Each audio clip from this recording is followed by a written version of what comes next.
Baba, ay bizi takip ediyor. Uçak neden düşmüyor? Roket nasıl uçuyor? Bugün çocukların en merak ettiği bilim sorularını cevaplıyoruz. Baba bak, ay yine bizimle geliyor. Yakındaki şeyler hızlı hareket eder. Uzaktaki şeyler daha yavaş görünür. Ay çok ama çok uzakta olduğu için bizi takip ediyormuş gibi görünür. Bu kadar ağır uçak nasıl düşmez? Uçağın kanatları havayı aşağı iter.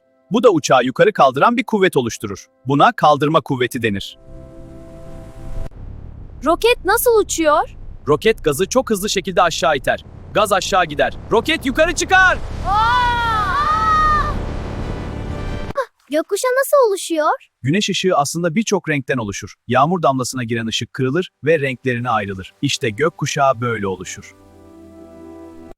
Başka hangi soruları merak ediyorsunuz? Bulutlar neden düşmez? Onu da bir sonraki videoda anlatacağız.